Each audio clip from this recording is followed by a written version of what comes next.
Malumot tulay. Afio mai fof tulay.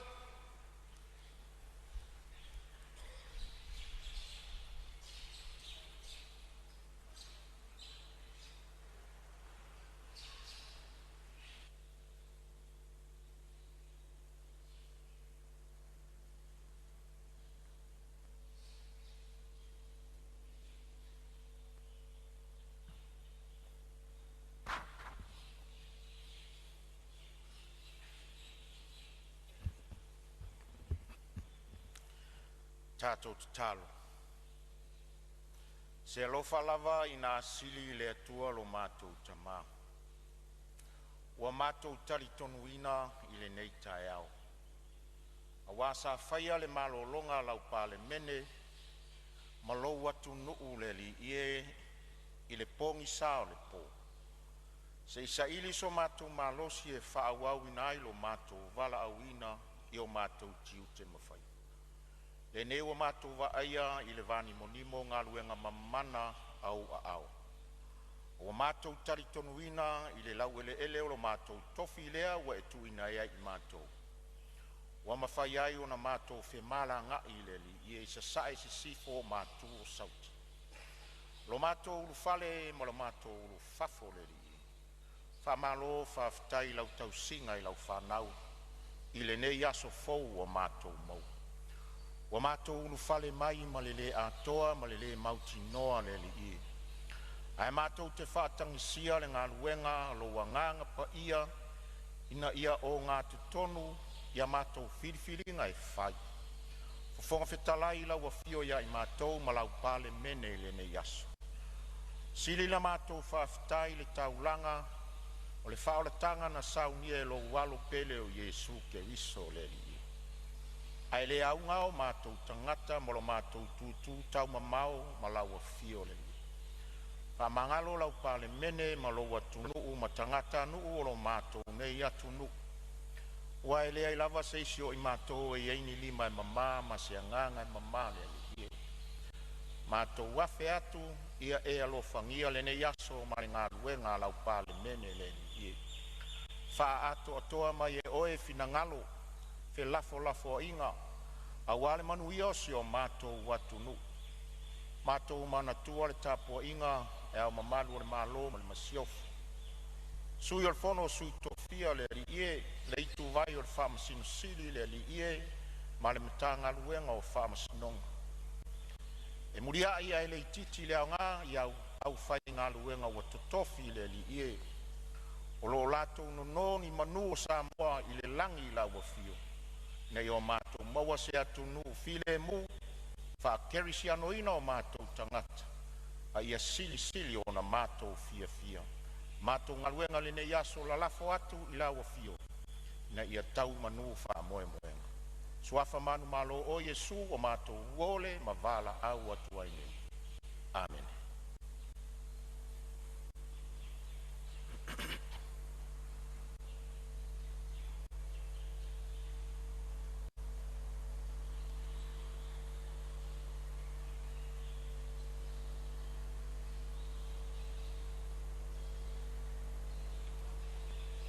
Whaftai, lana mai.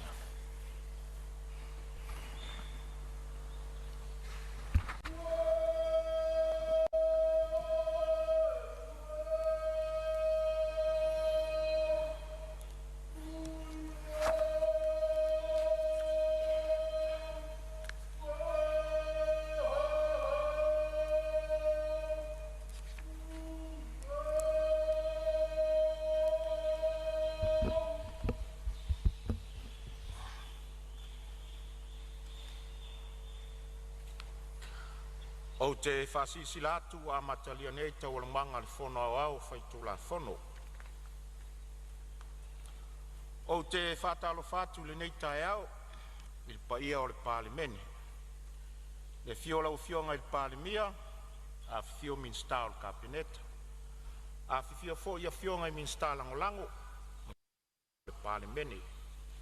O te whatalo whatu fo i sui o matanga ruenga, ma whalapo tonga, tuma oti o le tātou malo o tātou whatas. Wha malo so i fua manuia ma le langi e mamā. Whaftai le tua ne ua mawhai ona tātou ria mai le ne iaso fau, lona alofa ma lona anga lelei. Samoa ma lau whaafonga tāpua i mai, iau tūlanga whaalupe lupe ina, e iai le talitonunga o lo manuia si o tātou watunuu, i le tausinga lo tātou tapa au siri. Whātalo whātu lau Palemene i le nei aso fau, le alo seu o tātou maota i le nei tae au, i anga le lei le li i le tō whā ma le utanga whetūtu nai. Manuia tele le usunga fono le nei aso, manuia foi le tāpua i mai o Samoa. Tuina atu li poti a komiti wha Palemene. Mua Pepa Palemene lua filusfulu lima, lua filusfulu ono, numero 505. Li poti al komiti tupe maua ma tupe tongi le Pepa Palemene lua filusfulu lima, lua filusfulu ono, numero 4. Li poti fal tausanga fal tupe tutono Samoa. Mol tausanga fal tupe lua filusfulu tolu, lua filusfulu fa. Lua Pepa Palemene lua filusfulu lima, lua filusfulu ono, numero 501. Li poti al komiti tupe maua ma tupe tongi i le Pepa Palemene lua filusfulu lima, lua filusfulu ono, numero 5. Li poti fal tausanga fa putunga tupe mo le lumana Emanuia o tangata Samoa. Mo le tausanga fal tupe lua filusfulu tolu, lua filusfulu fa. Tolu Pepa Palemene lua filusfulu lima, lua filusfulu ono, numero 507. Li poti al komiti tupe maua ma tupe tongi i le Pepa Palemene lua filusfulu lima, lua filusfulu ono, numero 10. Li poti fal tausanga fal aputongo inisiua tausoifua Samoa. Mo le tausanga fal tupe lua filusfulu tolu, lua filusfulu fa. Ma le fa Pepa Palemene lua filusfulu lima, lua filusfulu ono, numero 508. Li poti al komiti tupe maua ma tupe tongi i le Pepa Palemene lua filusfulu lima, lua filusfulu ono, numero 10 maltas. Li poti fal tausanga le kampanio pulenga o whaaputunga tupe teu whaafai ngā luenga o māwainga tausia Samoa. Mō le tausanga whale tupe lua filusfulu tolu, lua filusfulu wha. Whaalualo lau whiong. Ngā luenga o le asu tau le mālo. Whai taunga o tulafono tau whaofi. Tulafono tau whaofi o teu teunga o aia inga SS. Ave sea o tu saunuanga o la fonga mo company whaavao malo, lua fe luas fulu ma le 5. Fe lafo inga whaawau i lunga o le whaitaunga whaalua, aso fono lona lua. E tolpota urumanga le fono au whaitu la fono le aso na nafi, ua mai asauno le suis fono mo whale alupo. Ia, o le avanole nei mo seisi sui mamanu e fia sauno e tu sa o tatu tu la fono tau whaofi.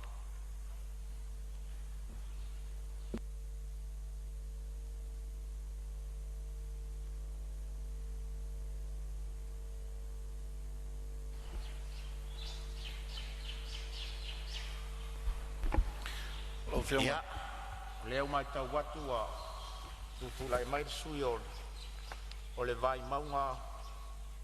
Ia, sauno ia e sauno e tu sa o le tatu tu la fono tau whaufi o leo a tamua lo to o le nei vaenga o le asu. Ia, pamaro vai maunga lua, sauno ia. Whaftai lau whiongare, whaonwhetalai, sai foi mo le avanoa. Ia, o nei sui. Ia, e pi ama se langona. Ia alo nei tangata i le. I inga mat whaftai le atua. Ia e peona ala usu ai fo i alo whionga whongwhetalai. I le nei tai au. Manatu fo. Ia alewa mai a saunoa voi lau whionga i ona tūlanga. Whale atu nuu, whale anga nuu e maasani aia tātou mauta nei. Ia lea le to e o eis whamtalanga. Pau lea ia e fi whaaleo le whamalo ma le whaftai i lau whionga. Ia, sai foi mo le avanoa, e watu ai foi se manatu. Ia, ale nei tu malo, tu sai foi mo le tātou tū la fono, teu te unga le tātou tū la fono. E ona, folosia e lumon mauta nei. Lau whionga le whongwhetalai. E mai tau wina e lop nei sui. Ia, o tele ia, saunoanga le aswan nafi. Ia, taritonu foi, la le umi ai foi se manatu e watu foi nei tu malo. Aole se sao nei tu malo le mai tau wina il tatou tu la fono teu pe ona folosia E ono tūlanga e lelei. Ia, e ai voi nei tūlanga e ono tau mia e foi nisio. Whamanuianga pe ona tāua foi nisi le aso anafi ala le statou tupe maua. Lau fionga le whangawhetalai. O le maitauina foi o lok nei sui. O le whatatia ina. Le Unio Europa o lato aiainga ia wa afia i tātou atu nuu mau whapea mai o Samoa lesi atu nuu lewa blacklist i tūlanga foi lea o awala a mai eni tupe palpala ia ma le whangai o ino tupe ia le ngata i tutonu o tātou atu nuu ia e meise le vai ma atu nuu i whafo i pisinisi lo pape nauna le stala mai o aia inga i lau tali tonunga pe ona whatatia mai ele Unia Europa e tutusa uma lava mo atu nu uma o lato whai o lo whapena ona lato whai paanga o aia inga ina ia mawhai ai pe e tau le upu wha Britania pe oni preventive measures ia awane i o mai ia tūlanga voilea money laundering ia tax evasion ia o tūlanga whapea o lea lai whatatia mai ai le tatonunga foi lo nei sui e le temi o lo whaatua ai foi le tātou whalapot potonga nei o whatatia foi o tātou aiainga e whetau i matala whea ngai mō le tātou o lava atunu o tūlanga ia pe o tātou maitauina pe o ia o whapea mai le Unia Europa a tau le whaia ia le melia ia o lona winga, o oto, o se atu nu o lo whaia ni winga mani amionga e li whaonganga o le tupe, palpala. Au le whesele i lau a whionga. Mai le lua afe se furu fitu se i o mai le tausanga nei. Pe iai se mata upu, sa awhai nai a Samoa. Ini awala palpala, e pe ona tātou tana noina e le maota le aso anafi man nei tai au o le fesili nā lau a whionga pe iai ni mea sa haafia i tātou o lea la tātou teu ai tū la fono ina ia tali i le mea o lo whape nao na whatatia mai le Unia Europa lau whionga le whangwhetalai le i titil whawhitai le tātou paanga ma le EU pe ona mai tauina foi e le tātou atunu e me se foi tātou maota nei o le tausanga lua o lua tolu o le sa saini mai nei le tātou atunu o le Samoa Agreement o le Samoa Agreement lea e iai mātunu uma o lo iai to tonu o le Uni lea a Europa lau whionga le whangwhetalai sau iai le se tasi o Fonotaga i le amatanga le lua o lua tolu sa whai i pele se auma whawhitai tātou whainga malo ia le whaonga ina fo i lo nei tangata i whainga sui o tātou maota e mese tātou atunu o le whanona sa amata ina sa whapeona tamwhai whamae am whaatara noina tāpenanga sa ngainga o le Samoa Agreement sa au whanongo longo sa au maitau ele ia fea e atunu ia Europa o tau le blacklist o tau le whale tonu ai inga leo whatatia mai e pau a le tala sa u whaalongo ai le whono lea se o tuai ana o mai Novema o mātou fia watu i Samoa se saini le fea ngainga nei o lea sa saini le lua odo tonu peon sila fia ia tātou malo ia meise tātou maota ma le atunu o Samoa i le nava i tau e peo se langona na se manatu lau whionga le whangawhetalai ona o tele i lopo wa tonu ni vaenga o lo matuai ai o la tātou taumawhai e tali atu i le vaenga leo i ai inga leo whatatia mai le Unia Europa e le mawhai foi ono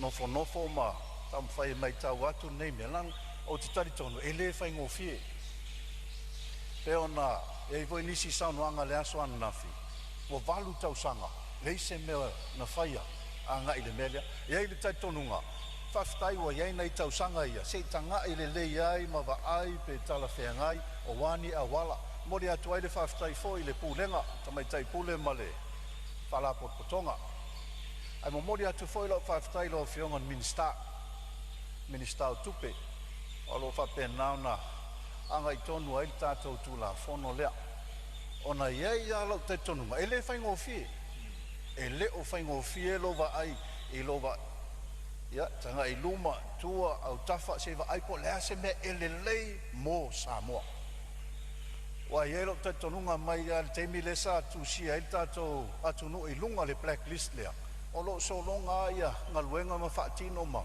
iai nei whaamanuianga ai ai fo iona lave whaftai ai lea whiongan minista ma le tamai tai pule i tūlanga fo ia o le tam whai fo ia e mama lama i fo i lo nei sui tam whai e pui Samoa ia aua ni sao mai ia vaenga ia a tonu o le vaenga lea lo tanga i e tatou malo au le tatalo ma le tua lalo ia e ai fo le fesiri o lo nei sui ina wa sao noa mai fo i lo whiongan minista o lea lai tau whaawasenga i lo nei tanga te teimi nei o na leo tā ua a tonu se teimi o le tau sanga fau o ngā tonu tau sanga fau pe a whape o ta liam pasia mo tātou teunga lea tātou tūlafono o lea AVC ai a Samoa mai le lisi lea i lalo le Union Europa le blacklist au le fesidi o lea la AVC tātou a le sau foi le teunga le tātou tūlafono e whaamalosia le tūlafono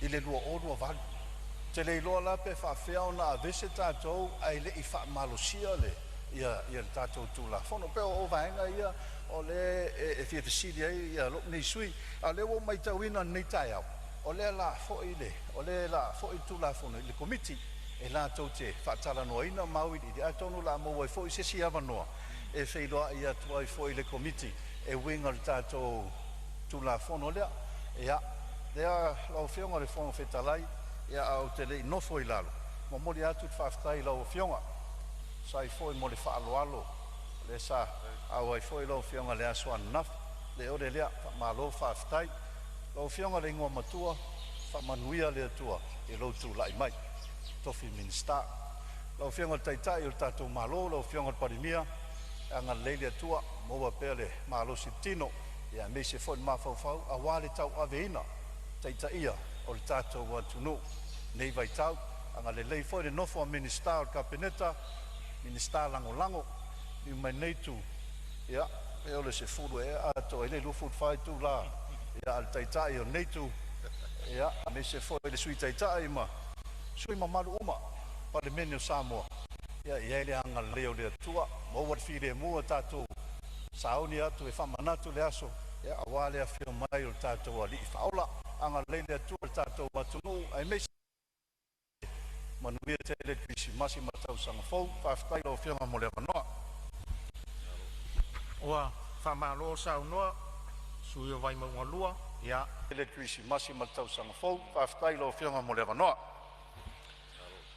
Ua whamalo saunoa sui o vai maunga lua ia le foi o whafonga le mau te tusai o le uruai to o le nei aso ia o whafonga foi ia pa ia le tumalo ia msamo o tapua i mai ia wan Fonotaga le tātou Palemene ia o lo utua pea foi le avanoi nisi sui e fia saunoa tuso le tātou tulafono tau whaofa ia lea ua mawatu nunga nei leo foni mai le a fionga i le sui o whaleata tas o fionga tupifia tula i mai saunoa manuel saunoa o te tulai atu ma le whaaloalo i le paia ma le malo le Palemene whawhenoa e atu foi lau whionga i le whongwhitalai ia mese lau whionga i le di Palemia sui Palemia e mese le malo kapeneta ma sui minsta ia mese foi le niva ang whaupwhai malo soifua ma le lange mai le tai au fou ono o le alu ese malo umawhauwhau le au tu o le aso nafi pe o na au mai ese fe au tāua o le ala o pumoni ma le ola o se fe au tau longo i le ngata le Palemene o le whaafonga mai e Samoa e tusa o le nei vai tau ma le tatu sau ni atu e whawheiloa e le pepe o le file mu ia o le soifua mai o le tatu o li whaola o ia o le whaatai moanga o le tatu wala uwina ai o tele ia ngai atu e whaiswhamtalanga i le tula whono teu teu e mua ona o fia amatu pes whamtalanga e tusa o le aswa nafi sau noanga whaminsta le whionga i le Palemene o le tatu o tunu o te mori atu le anganga o le whaftai ma le whamalo i mita upo o ngaonga e pe ona sau no ia o le asila sila ia le malo aua o le mita upo o ngaonga na le o whenga i nei mo le tatu o tunu e a whai na i soifua manuia mo sa mo ataia e la ngona i le anganga whaftai ina ua tau mawhai e whaise fo e le ngata i mita upo whalau whasaina e mese lava le mita upo a tele e le fulitua i o le tatu o tunu o social media e matulanga o fisa whasalalau o tuanai atu vasa o tatu wasa ina mai ai ia tulanga o whinaunga i o whai o malo a te ruai o no le vai tau ma le saurutonga o fisa whasalau pise i o mata wina ya o tau a ia mo o ili oba ono i nei e whaale ai le file mua le tunu ai whaftai o le wo i e sau noanga le whionga le di Palemene o le efo ua te liu mai whanua tusa foi ma le lato le ea ma le lato le ala ma le lato le tai a wā ia sa ini ngatong fiti sa whano no manu ho le tatu o tunu e ai whaftai le ua tali mai e ui a foi na langona i le aso nafi nisio o nai whawhita auri ia o mea la vai e tofo ni ai tatou whatua tua tatou teritonu o tua nai atu vasa o tatou vavai atu e le tatou sao ni talia le pepe o pisimasi ina ia tatou mauai le anganga o le fiafia e le ngata i tonu o le Palemene ai whapena fo i le whafonga mai e le atunu wa o inei e o te teritonu e taula mua ai le anganga e mau elfi le mua le atunu sa maa ua fo i le aswana nafi i le fitalainga ia futi tu sa foi mal whaalolo maurunga i le whionga i le fong fitalai mana o mia sa mo file mu ia o nai nā to wha ma le uta ia me se foi o tu se e mai tatu malo ia tatu teritonu o tatu loto fai whaatasi na a wā lea tatu tala noa i le fia ave ese o Samoa ma le blacklist lea lona winga tatu te mo mia se Samoa tau le leia ai whainga tā o na teu tatu loto i whali ina ia whawhainga o fia e whaanga solonga lumana i Palemene a o le teu ngā tu la whono pen whatula i mai e iai tu le lei e fo i tu e taun tatu sisila mau ia pau ale mea ta ua pe a whai o le tu whatasi ai ma whauwhaunga mawhinangalo o le sifa o le CPS ma le mof pe a whai o le wai to tonu whatasi ma whauwhaunga ia i le mea te tau o na whaatino i le wala e na ia mawhai o na tau le lei ai le ngō Samoa pau ale mea le whawaseng tai lo ma whauwhau o na tere na li lifa lo ma whauwhau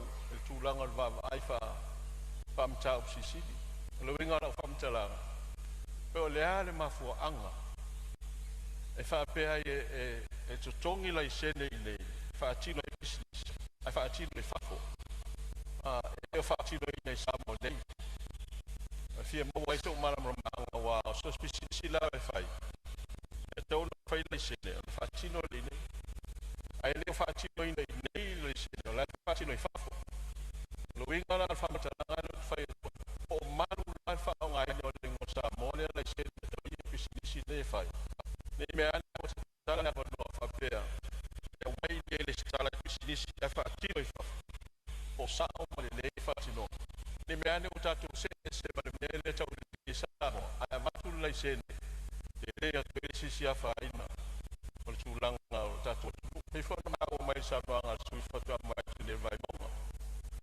no ele po renga nei mea ane o iei se isi whai tu ai matala e ono a whaina ele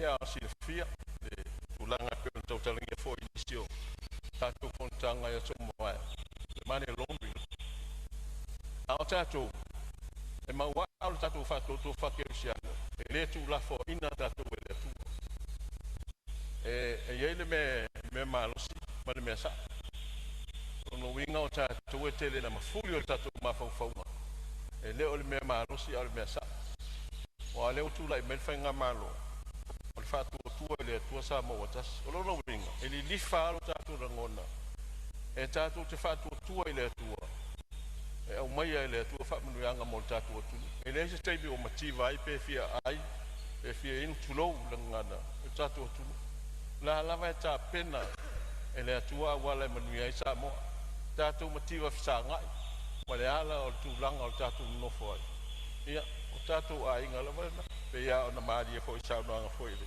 palemia tatou o le aiga o lea tatou tusufono i nei i le pea vavaitagutu o le aiga o le aiga ua o ai ia e le nofo itua o le pea vavaitagutu tagata uma le o te talitonu foʻi la o le usu le fono i nei e fai ma malae o tiafau o tatou o le aiga e tasi o le a se mea finagalo ai le malo matou te iloa e aogā mo le lumanaʻi o le atunu matou te tutulaʻi atu e tauna amatu le lagolago ae a fai e iai foi se finagalo ai le malo matou te iloa e aogā mo le lumanaʻi o le atunu matou te tutulaʻi atu e tauna amatu le lagolago ae a fai e iai foi se mataupu e a faina ai le lumanaʻi o Samoa e tau foʻi le matou tulaʻi te faaleo atu aona ina ai le uta alefai mea o anai a outou le uafioga i le palemia ma sui palemia ma le mamalu o le kapene te faaiʻuga e manuia ai le tatou atunu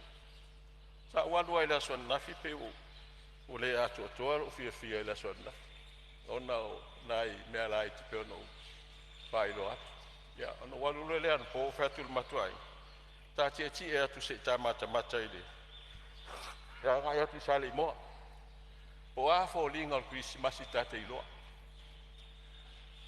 o atu sa leʻimoa ou toe liliu mai ese le matagofie o tapenaga le atunuu e faatalitali le pepe o le krisimasi e faatalitali le filemu a le a le feʻau e matu nei a tatou o le feʻau o le filemu ina ia nofo filemu ina ia tatou ō fiafia pe maea le fono a le palemene lenei aso pe maea i le aso ataeao a lea tatou te foʻi fiafia o lae faatali mai o tatou tumālo o le a se oso ua e foʻi atu ma oe ae foʻi atu ma le tala fiafia filemu palemene na ua inā le taʻitaʻiga o le malo ia o te lē taufai atu o le tulaga o le tulafono taufaofi afai o le mea lea lelei ai le atunuu aua le mea silasila ani ini aulape i tua atu lanā mea pe lē afaina ai tatou aua e mafai ona ave ese le igoa lea le blacklist o le igoa lelei mo Samoa au te naunau foi lelei tumālo ina ia avea Samoa faataʻitaʻiga o le pasifiki le agata i lana palemene a le auala e filemu ai tatou silafia ale mele ua ina laolagi o le mo se filemu ma oo ai le au kerisiano faatuatua ma oo i le nofoaga tutotonu o le ai isaraele o le mo se filemu o ai na iloa o i nei a Samoa o le la tau faasusulu o toe se filemu le anga e mawhai ana avatu i nei feʻau mai le atua ma ua i le filemu a le tulaga le faamoemoe ma le tulafono utuina mai ia e iai na i mea na o te tauiloa o te musu e faamatala atu po le ale le anga nei mea ane u faapea o te lē lagolagoina pe o te faituau a le laalafo atu inā o na inā le tofā ma le faautaga e silasila i ai le malo pe iai nisi mea e faaletonu tua mai afai o lai lelei fai lenā matatou auma atu ai lea o lau faamatalaga ai lenei aso ia malia fenō le sui o loo saunoa o loo iai le fauilavea ma le taʻitaʻi o le malo ia tuna mai lofioga i le lipani faafetai i le atua i le alafaʻi mai foʻi fanuga lelei tatou palemene lenei foʻi taeaofou faatalofa atu ai le gaga faaloalo na ofioga le taʻitaʻi o le mota mai se fo isui mamalu mo tato Palemene le le senga ngai fala be lavele ma le lenga le fionga tu fia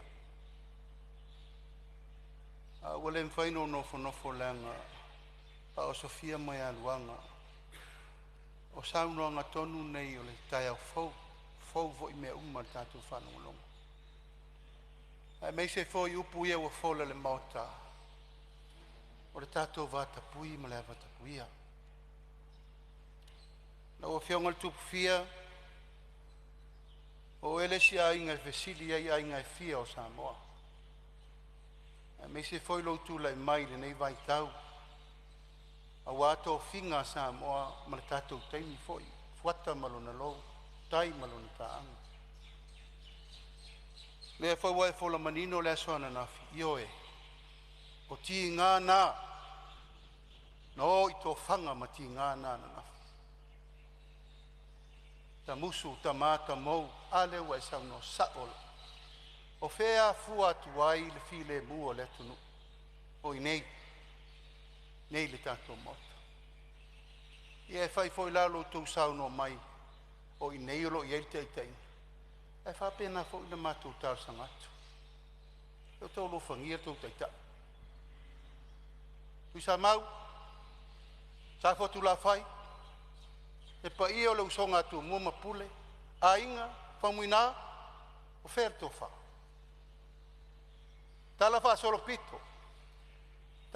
pito wa pala vale se tangata i se taita io le malo tono le motane asi sila mai sama la le mai tau mai sa mo i tato upu matala i fai ata longa i vai e no fatu te mo sola o no fo nei matou te no foi o no fo le tunu e pui fatasi le fatasi ole tato mtafa yo tau abele pa ftai mo saunanga na e file mu ai e nau le ai lai vai tafe nau le tava e yo na fu ala me le tato te vai e la wasala la watu o fe malu ai le taita yo le malo ele o la audi el mali to o le to finga sa mo le o te tula ia mal pa ia mal malu ka ai fa ftai lo fa to fa la nga fa yo le ute le o finga mea se so ni foi atu le fai se tapu ma se fua na ina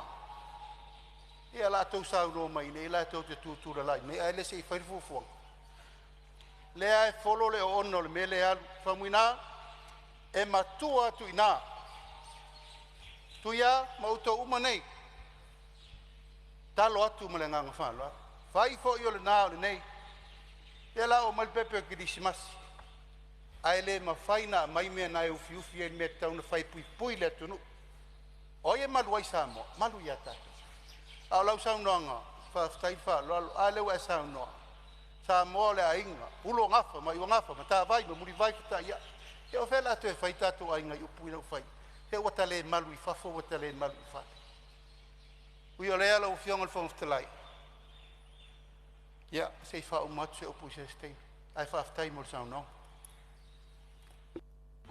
ya fa malo fa stai lo fiong ai de Palemene ia ola ia mo pape u pu le tunu ya tu na me lo fiong ali si mamalu faleta fa au sa no ya lo fiong ai le fong stelai ya malo fo sa no lo fiong ai de Palemene ole fuata malono lo ole nei foi vai tau le o se il sa mo o ale o lo tu ala ai ma fai ona e tau ma fai le ngwa ipo ale o ai Palemene o Samoa fai ona e fola wa ole ngwa ipo le o Palemene o Samoa taliti nga o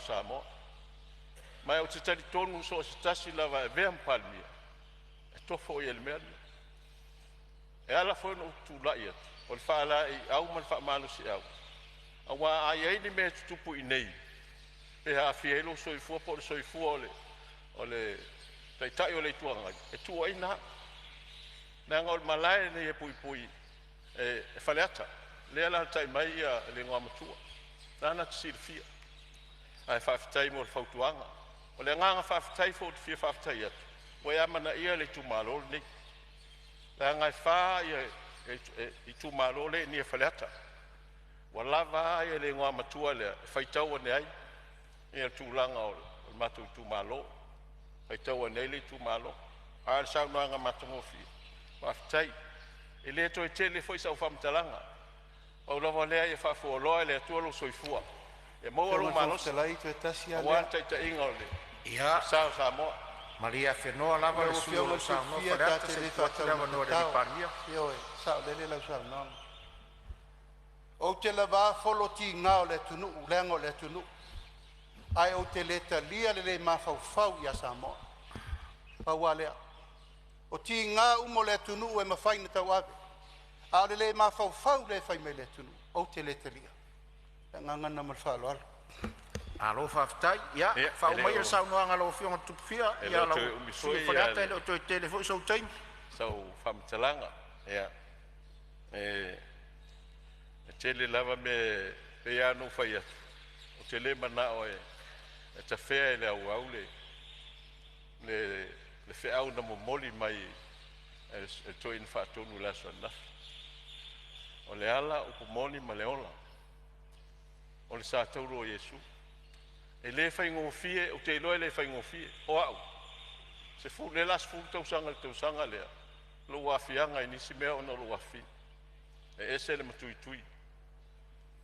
a o te talitonu o tua to ti ngana e fa nau mai si fa manuanga ai e mo lo fa manga e mo lo fa manga o le vai tau ne kisimas o tato lo fa manga e mau ai le file mu tal si ele lo fale tua e mau lo malos a me ser pa io il capeneta ma pionga i sui palmia a me se fol nei tu a me o tatu fe ese ai tatu fa mangalo tatu fo lau le manuia fa ngol nei tau sanga tatu moski si mas fia mas tau sang fo manuia fa fo mai lo tu malo ia o le o umana wa nga fo le interview wa fo la tu ai luma ia le mana onga o le tu malo wa le tu malo ne fitu afe e le fa fo mai palmi tau fa so ai nei 2 miliona mai si tu malo na ta ia ya na le utal fa me le fa fo mai matatu tu malo tatu wolo le fua tatu fa me fa longo pepo le alfi ngalo malo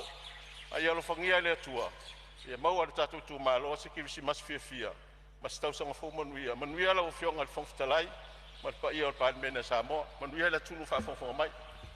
Ia, malo faftai sa no ti mai me umo tupu tato tunu pe on tamuar sa no angal sui mamad.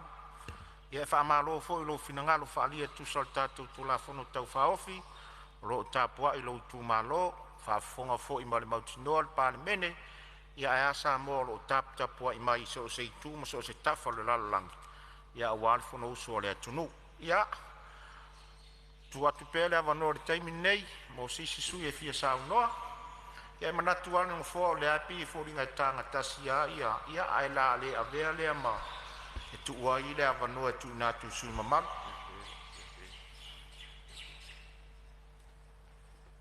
Lau fio ia o le mai tau watu o le watu la i mai le sui o salenga lua ia sauno ia lau fionga swimming star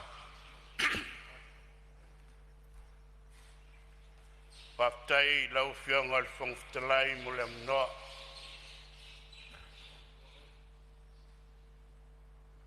Ia whaleo foi se nganga wā foi le tula fono tau whao.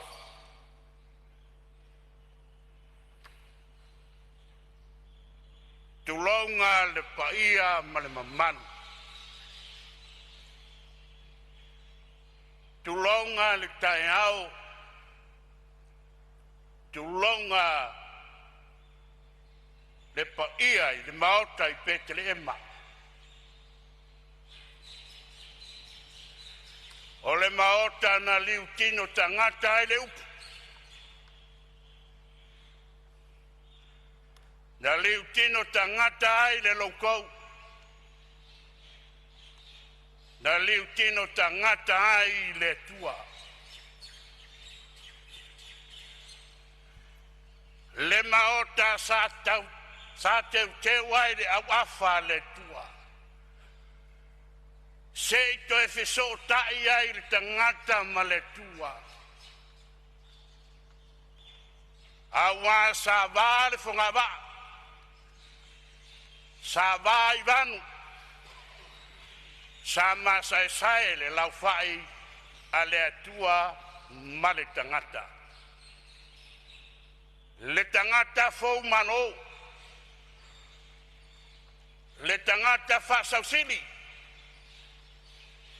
Le tangata fia pule. Na fuai na tulia ese. Mai le fatto anga e tena. Wale falongo. Wale usitai. Ile finangalo male tofa malele ale tua. Le ala lea le toe fau le tua le malta. De falo povi pete le ema. Te toe a fio mai. Lonano e fai maso tanga le tangata male atua. Le tangata matanga. Ono le falongo. E fai mai perfetta. Fauta. Le afana mai mo tanto tama. E lo na ua le malo. Le tama na te tu i momo le ulu le ngata. Hoi le ngata. Satan. O ia o le fai pule. O le atua manos. O le Palemene. Le au le lalo langi. O le tamao le whawawau. O le alii o le file mu. E iai le whiau tāua. Te le a whiau tāua. E alai le a whia mai o Iesu. Whalo manu. O le whaawa onga ma le ana fua. Se i loa ai le tangata whaasau sili. O na alu lano. O lalo e sa ili ai malo. Malo mo le manuia o le tua. A tatou le oila. Tatou te fiu ai whaalue e lunga le matie. Nga o mata ngā. Man masiasi. Le pepele nae mana o mia i to tono al mata al Palemene. I asa oma e lena al Christmas. Pai maala fua. E lima taita ina ai le pulenga. A wasa moa lalo waoa. Ai meise le tapua inga ma le tau fale mau. Le au fai ngā luenga to tawhia le atua. Ai anu mai tu malo. Ia no o mai lea i le tulafono tau whaofu. E le tele se leo. Sa whaalongolongo i le manino ma le tuto ai forsanga. Ale pulisili ma le tanga luenga. Ia whaaftai. Leo o toi au mai e le minsta. Le sunga te mai tai minsta. Ia o tau maua fo i sina mana malama. A fai o le tō whā ma leu te lea. E le aini a fianga po le a lava. Wasi la fia e mawai le manuia le malo. Ia o matua o lango langoina. O te matua o lango langoina. A wane toi teu te winga. Mole lumana. Whapau mai isi tala lo tu malo sa le ngalua. Whamanuia al Christmas. Tau te lefe i loai. Ona iai to tuangia. E mafu ai o na leo atu Christmas. E whamanuia le atu Christmas so e fua mai manuia. Malo whaftai sa unoa sa le ngalua. Ia, whamalo hoi whaftai le whamanuia al Christmas i se utu malo lo tapu ai mai. Ia, le ai mai tau atu le nofoa, ia, fōringa tāna. Tangatasi lava ia finangalo faria e le tātou tūlafono. Au ia lea, ia langa leo tūlai mai, vai si ngano lua, ia tūlai mai e whaari lo finangalo e tūsa le tātou tūlafono. Ia, whaafitai lau a whionga le whonga mota, lau a whionga le whawhetalai, mo le avanoa. Ia, e ale tari tonunga o le aua talinga e ia whalonga le maunga o ta oto le mātou i tū malo. Whalonga foi ma le toa. Le aua mai o na tapui le sao o wila ia mai se foi ma malu whalupe o le mauta nei. I le whafonga o Salenga. Ia, o lo uso so tulu. Ia o le whiangainga foi ia taua. Le fionga e a leilua o le alo lilu mai awa. Malolo la unga leilua. Lau o fionga le whawhetalai, ia e mai taua ma le tutoa se whaatau waa so foi vai.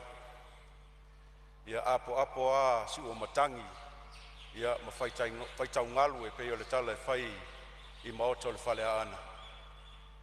Ia se i mai tau po whea e ta oto e se langona au se manatu. Olo nei foi whaatau waa wā se manatu foi olo mato i tū malo, tu sai ma le tūla fono tau whaofi. Ia, o lea wa alu wa malama i ungalu, o manino foi le mata le vai, i le nganga tonu ma le autu, o lo finau mai ai le malo, ia mai se foi le minista ma le mtanga luenga. Ia, i le aunga ute, ua tau mwhai e whaatino ai le nei wha moe. Ia, o lau mai tau, ma le nganga wha maoni, lau a whionga le whongwhetalai. Ia, e pei e whaafolinga e se tele fo ini manuia, mani au ngā o le tūla whono tuai. O le tapenanga fo i awa le lesi la sanga fau. Ia tasi ale au ngā lewa mai tau, o le whaamaina leo le ngoa so tato atunu. Mo le tau leia, o le aveseina lea mai i le lisi lea, o le au lea tau oloa, o le blacklist. E iei lea nganga, e se le tāua, o le nei fo i wha moe. Awa a tātou fua iei lau whionga le whongwhetalai. E se le tāua le tau leia. Wa po lea fo le tātou nau pei o na whaali fo inisi o manatu. Le tātou nau le tupe maua. Ia e manu pangalea, e manu lava i leu penga. Wa o le tau leanga ina, tasi foi lea vaenga. O le a lepetia ai ma le maua ini a vanoa e whaato singa ai. Ia to tele foi o company whaava malo. Ia e invest. E au mai o lato tupe. E teo inei a tātou, ili nei wha moe. O le mai tau lau whionga le whongwhetalai. E le whai ngofie, i le whātou whala inga fwoi a le tanga luenga. Ona e seu sila o te le au ngā le sifa. I tupe maua le sifa so soani le ngata i tālonga, pe o tālonga e mawhatu i aile lango le sifa. Ia mai se fwoi nisio ati na e a le tātou atunu. Ia le nei tūla whanu fau. Ia o lea ua tātou mai tau, e se le tāua. E mo i e iai le vaenga o le a fia ai o tātou tupe maua. A le mea sili na tāua, ua mai tau o le ata oto lua le seunga. Tali la mouta to e tali la motai. Te lele manuia o le a tātou to e maua le nei fui wha moe. Awa e uia atonu e pau. Ia leo whaingo company o le ato e invest mai. A o le ato e tatala mai le avanoa leo so soani le EU. Le na tato mai tauina tausanga e tele. Ua te le sao. Te le so soani. O le grants le EU mo so tato atunu. Ai a whai o se avanoa le ato e tatala mai ai i so soani nei. Ia, e leo iai se vaenga o le a whapoleina ele tātou atu nuu ia me se fol tātou malo i le nei swinga fou. E tau a tele. Mai lea ia se swinga ele eini lu i tau. Ma o lau whautuanga. A suia vaisingano, numero lua. Ia, te tau na vawe whai. Tau na vawe whaatino. O lea na ta whawhau foi te lingo te funga uli. Ia, whaalongolongo foi whaasoa nisi o uso. O lewa foi na tautua le malo. O le whapeo le aso o yo, le masino whepuan. O lea e nau mele i u e whaatino le tūlanga lea. O le mea moni lau o whionga le whangwhetalai. Ia, e mo ia e pei e whaafolinga o le puli mai tātou. Ia e tauna tātou manatua. O tātou ne eisi. We are beggars, we can't be choosers. Tātou ne le eisi. O tātou whai lei lalo i. So o le mea la tātou e tonga whai. E ta tau ona tātou tam whai. Whaamaliaina. Whaamaliaina le whina ngalo po le tūlanga whai o lo whata oto mai ai inga whai al iu. Ia le whai ua mai tau atu. Le whai ua seu sila le mtanga luenga. Ia, ma le ofisa e fito tonu iai le nei wha moe moe o tūla whono. I lesi whai awala. I whaamaliaina whai o tātou investors. Ia, e se le tāua. A o le whautuanga. E le lei a le vave lona whaatino. O le lei o le vave lona whaatino. O le a vave i fwoi ona tātou whawhia ngai ma lui tau. O lui tau ia. E vave fwoi na tā pena le tātou sā. A wale a ngai luma. O le nganga moni nā lau o whionga le whangwhetalai. O mātou nei e fwou mai tono le mota. O le fwoi o mai toi a onga. A onga ma mai tau. E leo se mea whaingo fie fwoi ngā luenga lo whea ngai ma tātou umanei. I le whaatino ina fwoi o swinga ese o tūla whono. A tasia le aunga. O le aunga o le manuia lau e tele o le atunu. Ia le alana. Ia sa mai tau o malto. Whaftai le whionga i le tamatai pule. Ia tui whaasina sieni. Ia i le mātou pisiti. Ese le mana ia le whaamamlama. Sa iai fwoi nai fesilia ena. Fesilia fwoi nisi o usua whaipule ma tali mai le whionga. I le tamatai pule sili. Ma lo le loto toa e lau o whionga le minista. Ai mai se fwoi isi minista o isi matanga luenga waile. Tasi isi matanga luenga e lo o lufi whaatasi po o.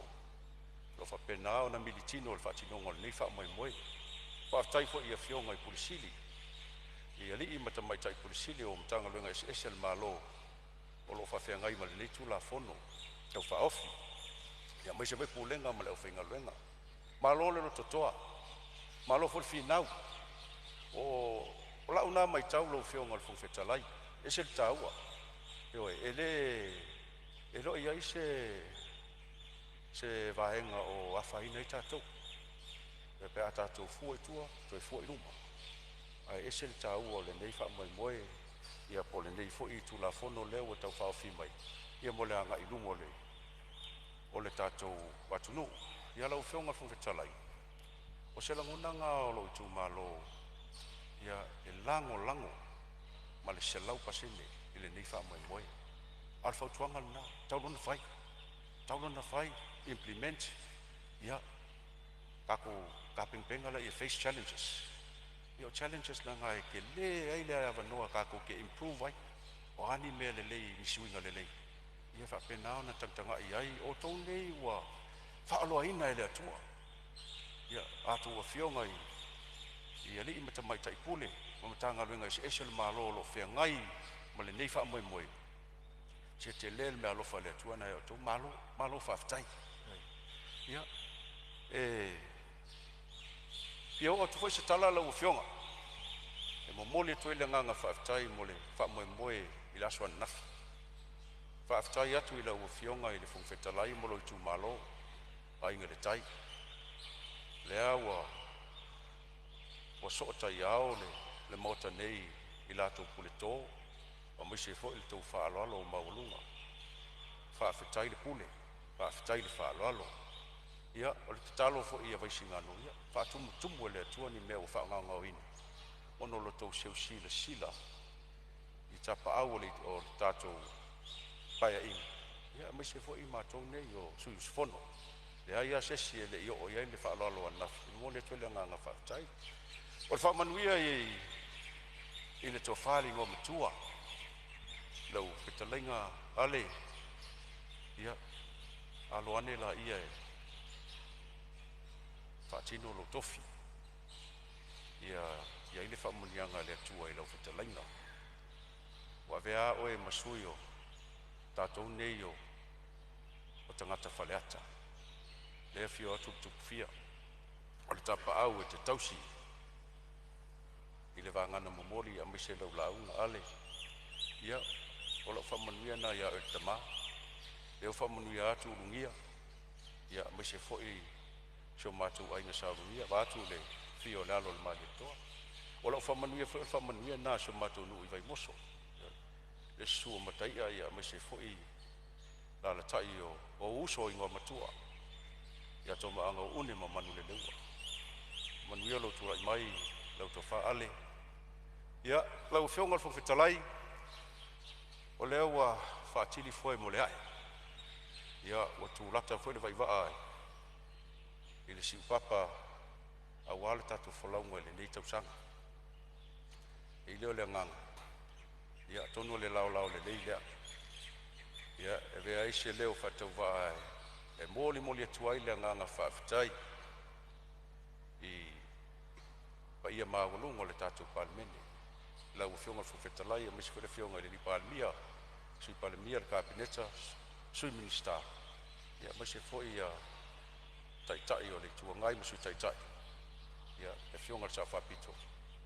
Ia, a misi foi tātou whanauso nei. Whamanuia le isi mas. Ia, a misi foi tausanga fau. Ia, sunga i lao le malo. Le whionga tu ia ana o le tama ainga. Mal masiofo. Ia, misi foi le ainga. Ia, le sunga le tama ainga. Le whionga tu ia tua. Mal masiofo, mal ainga.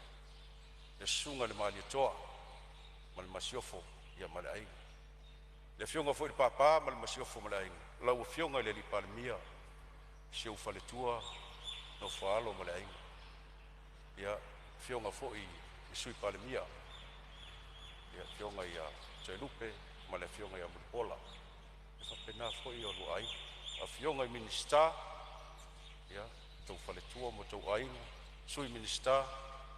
Ia, tau whaletua foi mo tau ainga. Wa tele o teimi tene nalo ia tātou i whamanui i whaletua.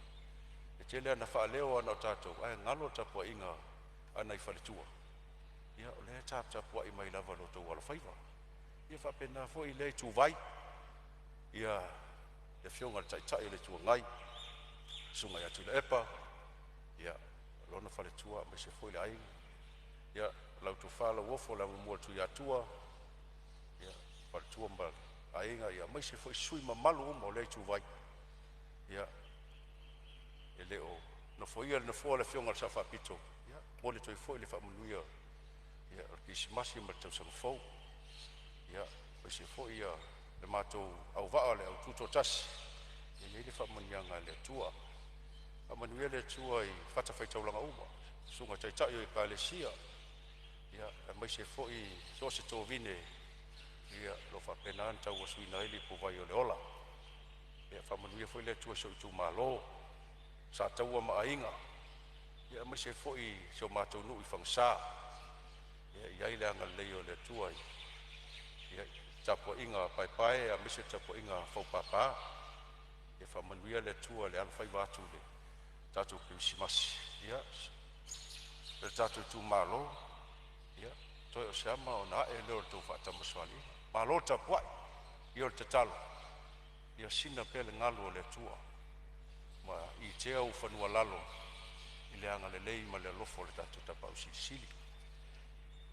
Te iwa ngalo ia ula ua whionga. Whawhetaia se uso ia whiu. Mo le launga i le aso ana nafi. E se lo fia fia o te whaalongolongo. Ma umata mata pe a launga whiu. Ia le tio fo ia mo ia. Tau sala i tamale na mo i le anga. Wa e se fo le leo maali. Paua leo le fautuanga whiu. E ao ngā le fautua atu. Mo tātou uma ia le whale upolu.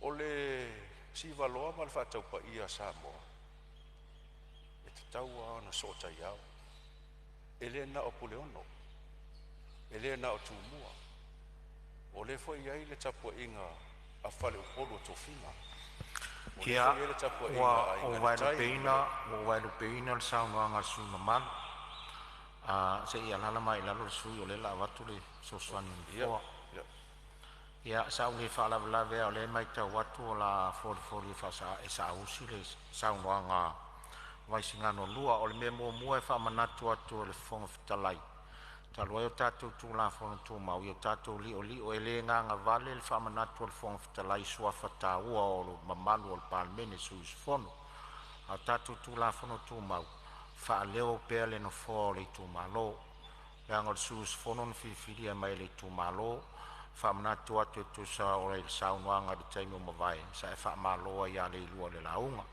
tau pea le itumālō le aga o le maualuga o le itumālō e alai ona nofo ia le suisofono faamanatu atu foi lea foi ua e apapataʻi tulaga faafale o polu i le iā palauli ia i ai le lagona seʻeseia le saunoaga ona o vaega ia faafale o polu o le tatou atunu neʻi lagalagā i foʻi se finagalo o lae faafofoga Samoa ae saunoa saʻo ma le tatou tulafono tau faofi e loo touumi lou taimi tatou liʻoliʻo foʻi le aga o mataupu faapenei a tatou lotea le palemene ia o lae faafofoga Samoa i avea foʻi ma mea e lagatila ai finagalo i tumālō a le faamanatu lea le fofoga fetalai faalupe pea le itumālō na filifilia lou suisofono ma le agaga faaloalo ia i loo touumi le taimi o le sui saunoa mai fai o mai lo taimi ia faafetai tele lau afioga le fofetalai e tagaloa tusi lau afioga faafetai foi mo le faamanatu ia e sili leu te atu se fautuanga ia fiu se uma le tatou fono tatou talanoa lea ia faafetai tele lau afioga le fofetalai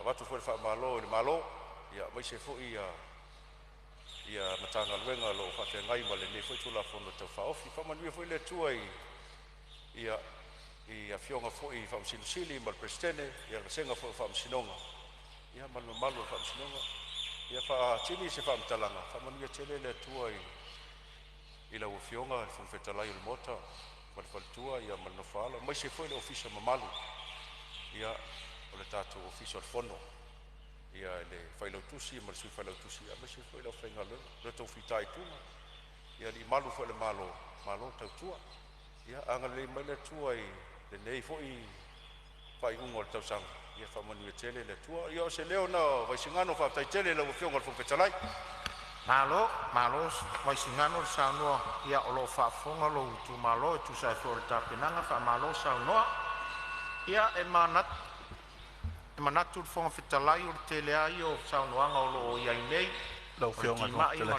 ia e manatu lea ia lea lava e tele tagatasi finagalo o le tatou tulafono taufaofi o io lea ia o le atu le avanoa i le tutulaʻi mai o le sui o faasaleleʻaga lumela lua ia saunoa mai e tusa o le tatou tulafono taufaofi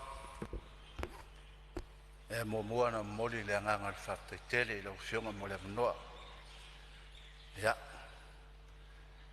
e le mafaifoi ona nofonofo lenei tumālō ia fia faaleo foʻi se sao auā le tatou tulafono taufaofi lea foi ua e moaʻitaia a o le lagi ina ia vanoa faitotoʻa o le mālo e faavavau e ala le tatou taulaga tatalo faafetai i lau afioga toe fia faapii ai foʻi le agaga o lenei tumālō ia saga mauluga e pea viiga o le atua i o tatou valauina e tautonu foʻi le tulaʻi atu ia e lē umi nisi se avanoa o sui o le fatoʻao mai totonu o le malae tulou ia auā a fua i le taimi ia na o se motu gāafa e alu e toe sau faalua sau faatolu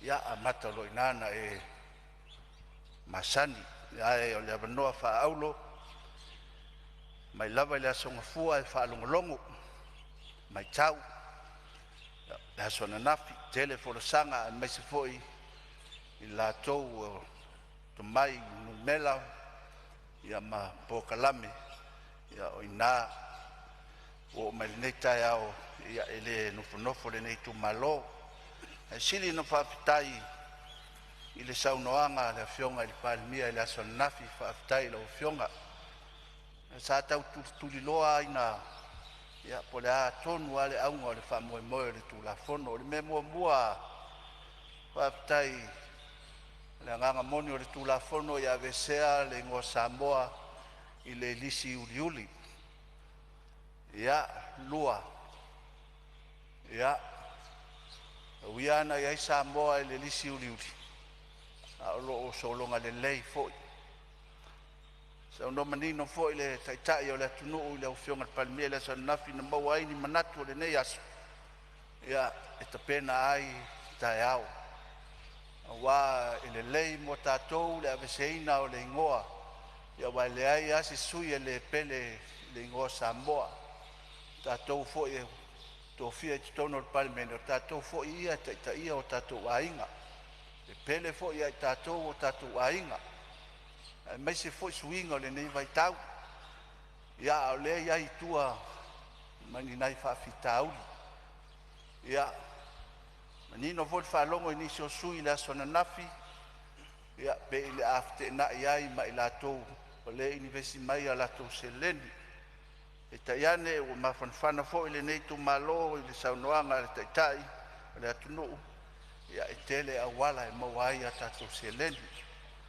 ia o tu foi ia e watu ai se tu alalo e lau fionga te metai minsta ina ia o te tongo ese malilisi uli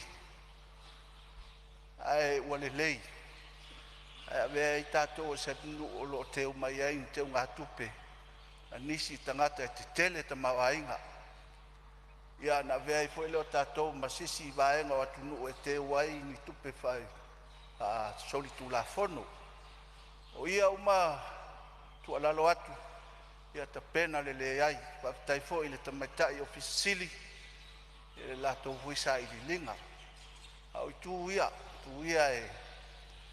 e watu ai se tu alalo ma se fa malosi o na wa ina le malo au ale me ia i matou tu alalo atu a me uma ia e fa pena se la ngona moli ai le nganga le waftai ne tu la fono tau fa ofi ia e langoina o no le tutaua a vese ai le ngo Samoa ia a o isi me tu atu ia matua te pena le iai le ofisa ia mai se foi le pulenga ia e mai maue ia na tatou wa e mai lo le tau sang fo a vese loa pe tai ani ia e te le a wala ia ta te whalongolongo e ao na tu fatsia ia ile nei whamoemoe tele ia ao le nganga nanao le nei tu malo i lau fionga i le ungia se tu lai ia e momoli atua i le nganga le whakitele i le fionga le minsta te minsta mana nei e foi mtanga luenga e mai se foi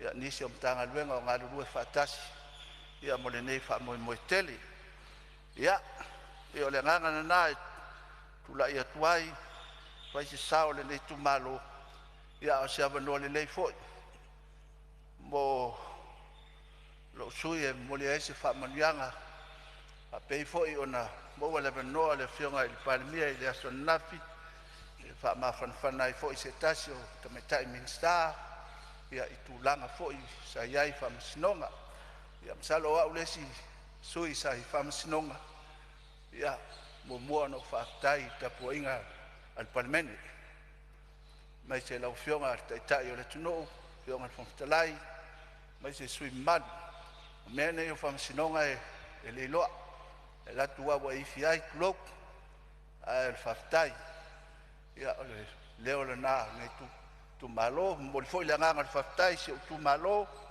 tapu ai mai ia leo wa matua i o fifia wa atoa pe ona iai le unga ia tapu mai amal manuia foi le Krismasi ma tau samfou ia tapu inga le tu malo mai malai loa se pa ia ma ota fongatfua i o tau samwhainga ia tatou fai Krismasi pe a foi atu le moe o le sunga fono le Palemene ia i vai tau o sfifia ai ule se famtalanga i lau fionga te tai o le tunou Ia, lo tutele.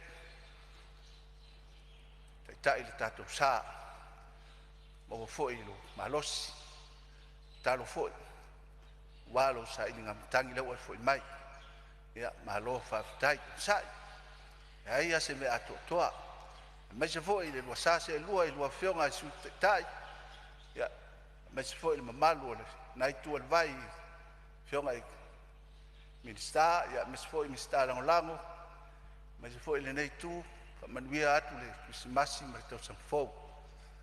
Ia, pai me se mamtalanga i lau fionga.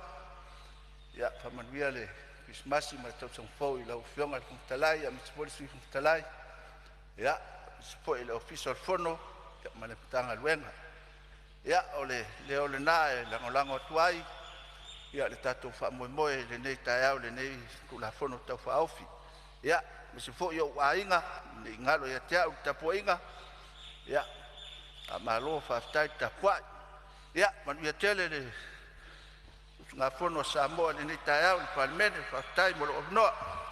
Malo whaftai sa le ngalua, whaftai le angalua mo le avanoa. Ia wa sau noa i tu saltatu tu la fono tau whaofi whaftai. Ia, mai tau watu lewa. Mai tau watu lenga tutulai mua mai le sui o alipata i tu pailalo. Ia la atu atu mua le avanoa ia alipata i tu pailalo. Sau noi. Ia, mo le atu wha malo ma whaftai lau whionga le whawhitalai. A lo le sai whaftai mo lo o avanoa. Ia, whaatu lou le whono usua Samoa. Le nita e au fou. Ia, fio lau whionga i le Palemia. Sui Palemia. Lau au waa fifilia. Ia, e sui tai o le tuangai. Ia, e a le tupu matamali. Whare tua tausi o le tātou Palemene o Samoa. Ma lo le soifua ma le langi mamai le nei tai au. E pupu lava le semanatu le nei tu malo. E lango le nei tu malo le tu la fono. E whaavae semanatu. E le o le tupe. A o le tau le leia. Ioi. O le nei vai tau i upenga ta whailang. So se taimi ai te osa tua i lunga e tu watu le ngo Samoa. E iloa mai lava e iloa uma e tangata tu langa le wa i Samoa i tonu le tatou i le o la vea i lalo le lisi le whaasinu sino lima i tangata o lalang. Ai whawhitai la wa fionga minsta aftai wa i le neitu la fono wa o mai o whaisi lewa na tatia i ale. Ia e maa lo whawhitai le tō wha. O lea ua mātau watu. Ia ua au mai ua ia le tū la fono al tātou sifa. E tā ulo le sifa. Salo e manatua e le fionga i le Palemia i le tūlanga o le sifa. E tā uloa i a te ulawa ia, lo tangata. E se le mawalunga o la ua ai se a. So se tā longa i le atonu neo Samoa, e lango le sifa. Ioi, ai mai se lavalani la kapi, te leo taimu. E sila fia o inana o uloa mai ai ale, nea fionga i le, tai o le tātou atunu. Sa whape nana, awa i atu e tāpua i o tātou au. Ia o se taimi fo ina whatu a mau ai se tupe mā lapo a se tātou atunu. Mai atunu, mai tāmi sanga te tele lalangi. Pena e leina mana tua pēla o fionga sa u. E le i whaia le tālonga. Ia e na mua o mai le fionga di tai o tātou mālo le wei nei. Ma isi vaenga wa whai langi o lato fōlaunga. Sa a vea fo ima minsta. Ia ma whai le porkalambea e le i whaia le tālonga. Le ata na e te iloa ai. Me o tai o lo iei whamanuianga. A le wa turai maila o fionga. Mālo whaftai tawivi, whaftai toa. O le tūlanga na i le sifa. E matua e iei au na fianga i le tūlanga le iei nei. A whai fo i o sau whamtalanga e avatu. E au ngā mo le anga i luma. A tonu e le o le taimine nei. A wā o le lua vadu. O le whatoa ave e te tonu i ar tātou tūlafono. A e whawhitai o le maua le avanoa. E tā pena aia le minsta o le tātou aiarti. E fisoasoani le i ave whaatasi e tātou mau te tonu. O le lava le taimi. O la whamatalanga. A sila i le tūlanga lea o le lua awhelua lima. Anga i le lua awhelua valu. Talo sia lava, la whamatalanga i luma Palemene, la ufionga le whangawhetalai. Talo sia i o atu i le lua awhelua valu. O maua pe le whainu bela e tōru sifuru afi. Tātou kampani le stala. Ia se whamatalanga na e watu luma e whamau lalo. I lo uana va popolenga. Ai o tūlanga uma, whamalo whawhitai. O lewa na tauna whai pe ana uwhai atu. A o polenga na o usui, ai o isi vaenga uma. O matua ilango lango male malosi wa tauna avi ese, male nganga i tūmuri whaaloalo. Ia, o tūlanga i le tātou whamoe na soa nafi la wafionga de whangawhetalai. Whamalo whawhitai kele. Whawhitai le lo manatu i Palemene o se tei mua fwele nei ua tupu ai le tūlanga. Malo lava whawhitai tai la wafionga i le ngata i la wafionga i a tawala atu i ai. Te whawhitai lo i tū malo le langolango. Wai ui ai na langolango lo i tū malo. Le tele o vaenga uman sau lo tanga. Malo whawhitai. Ia. Fio fwesina whawhitai la wafionga le ngoa matua. Malo lava le tau. Malo le onesai. Ia le ua tini lau o lo whamoe. Ia. Tāna whamanuia le atua. Ia, pea no uta ua la ufionga i Palemene. Ia, malo le onesai whawhitai mo vaenga lava i lau tautua. Ia, o le amatanga i le taimi na whai eila ula unga i le tala o le tupi. O le nei tū malo sa talo sia lau ngase, le nei lau a toi whaoretia mai whanua. Ia e watu fwoi le whawhitai ma le whamalo le talimai i lau ufionga. Whawhitai leo wa tali fwoi le tua i tārsanga le nei tū malo. A leo wa tātou toi wheilo ai wa ato atoa lo malo si fwoi na mai le tua malo whawhitai. Ia, te iosi nau whawhitai tātou e kālesia. Tai o tātou e kālesia i tū e fia o le nei lalo langi. Masamo nei, ia e whapea fwoi pa ia i aina salivi. Lo lātou fwoi i whanono manua wase manuia o tātou Palemene. Ia ai asa moa atoa malo whawhitai. O le whawhitai le o na o leo o wa tūlata mai aso fia. E watu whaatasi whawhitai ma whamanuia i whaurulunga o mtanga ruenga ia ma tātou whaala tongtuma oti. Ma lo lava tau pati. Ia e ioe amatari tonu. O le nei Palemene e vai mali mati e tō fionga ma lo whawhitai le tautua. E te talo atua e fwoi ma le anganga e tūmuri whaaluhara. Tu atoa lo te lau pasene o lau langolango. Ini vaenga e te mawhaiana e langolangoa i lau malo o wale lumanai. Ia, angalele i maila ia o le atua e ne toi taimi o toi le nei ia so i fono usu o Samoa. Whawhitai mo lo avanoe lau fionga le whangwhitalai. Malo, sa unoe le sui o ale pata i tupai lalo. Ia leo whaafonga le mota, whaamalo ti maa. Le whau e whamanuia i lau tu malo. Ia warki si masi ma tau sang fou. O le mai tau atu le fonga whetalai. Ia pe uma o leo whaasopori le maota vanga nā le sui le tasi tu mai. O la atu pēr le avangoa ia sa nganga wha. Sa unua e tusal tātou tūlafona. Tūlai mai sa unua e tusal tūlafona. Ia, lau o whionga le fonga whetalai. I wha leo le nganga le whawhitai lau o whionga. Tusai o le avanoa mo seo mātutu mālo. Wha leo wha le nganga le whawhitai. Leoa, fono whaapi i fo ili. Whawhitai nei tae au tusal tau sanga mō lia. Tātou watapuia mna tātou mtaisili langi pe ona. Whitai tunga e lau whionga le whawhitalai. Ama wina fo le nganga le whawhitai u tātou whiloa i male whionga le Palemene, lau whionga le lauli le mani toa. Sui Palemene e maisele. Mawalunga le kapeneta, le a whio minsta o sui minsta. Whitai fo i u tātou whiloa i ma. Au whainga luenga whaululunga mtanga luenga malo. Au whionga konga fono. Ia, se i on sai mai lava le sui malo lo sa nolo i whaula vea mai le. Whale atu tō. A maru lu lau whionga i le polo ia lau whionga. Whamanatu i ke ungalo lau whionga pe o lau te altatu te malo lo. Ia, whawhitai le sui le tu sai fo i o tātou ngā ruenga ma le o le aso le nei. Ia o ele ngā piono tō mai tau mai. Whoringa mai tō e paule o le sui O nei elo le nganga fo le tu na ina ia va fo na tato malolo. Na la fo le le fionga le minsta tal foi tau. Ia na va fo le no tato mapu man nei taingi. Ma le nei yaso tu sai ono le fa mo me ngone nei yaso le aso ai folinga mai fa mai er tato tu la fo no ona le folinga mai la ngota se o mo le telo fina ngalo. A o le mai tau watu le aso fa tal fa na tu mai lo fionga sui mat. La tu watu pele va no fa wa de sa no ngali.